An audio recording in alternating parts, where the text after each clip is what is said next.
Okay, exercise 211 is asking us once again to create a contribution margin income statement and a traditional or conventional income statement. They give us all the information. The only other piece of information that we need that they don't give us is the number of surfboards sold. And we can figure that easy enough. Take the 800,000 divided by the $400 per surfboard, and we find out that we sold a total of 200 surfboards. That's the only piece of information we need that they don't give us in the problem. So, armed with our newfound information, let's go work the problem. Let's do the traditional income statement first, and then we'll move to the contribution margin.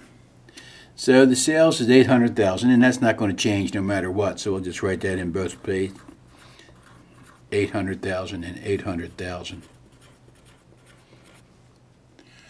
And the cost of goods sold, and again, that's not going to change. We had beginning inventory of 80 plus 320 of purchases minus ending inventory of 100.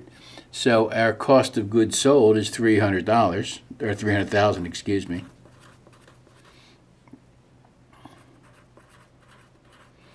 Giving us a gross margin of 500,000. Now, cost of goods sold is always a variable cost because the more you sell, the more it costs you. So we'll bring down that 300,000 for there. Now, our selling expenses and our administrative expenses, we just treat as expenses in a traditional method. So that's 250.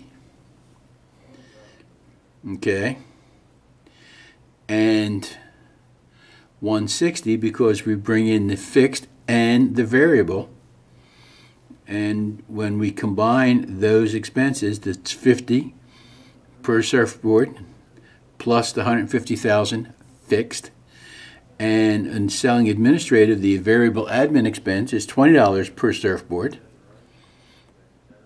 times 120,000. Also, by the way, when I said we did 200 surfboards, I meant 2,000. I just divided wrong. So just make a note here. 2,000 boards sold.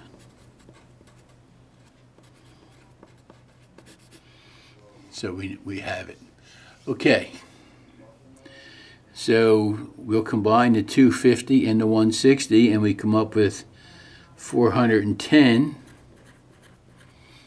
as our operating expenses, and that gives us net operating income of 90,000.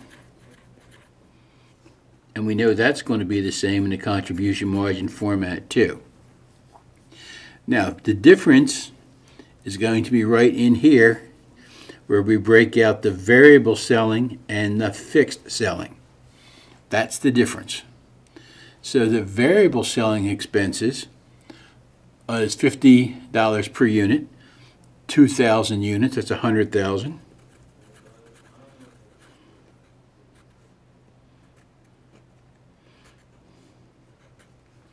And our administrative is $20 per unit times 2,000.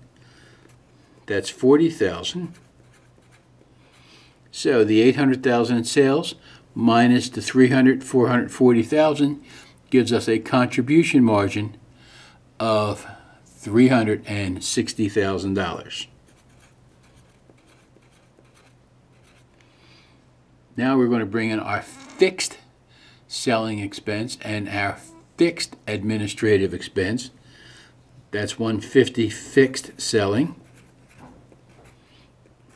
and 120 fixed administrative.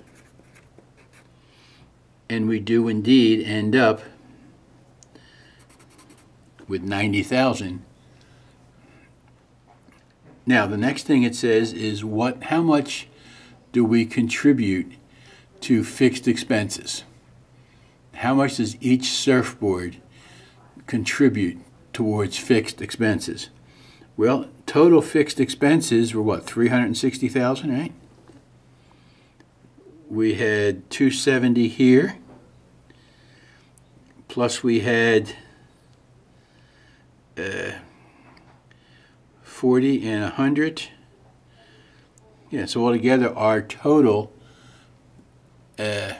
fixed expenses, and we would need to know how much we contributed to pay those, and that's asking us about contribution margin, because contribution margin by definition goes to pay fixed expenses.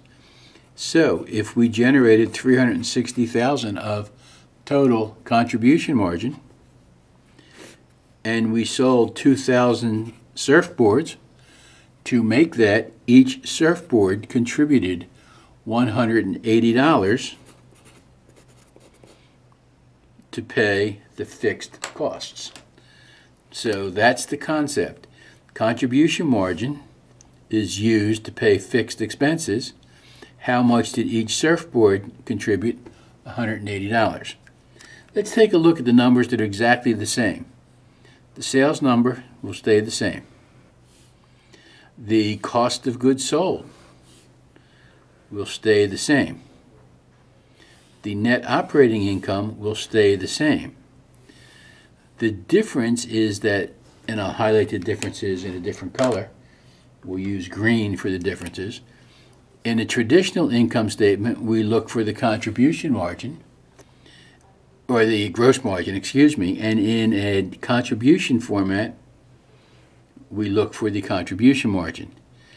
The other difference is that here we mix together both the fixed and the variable fixed costs.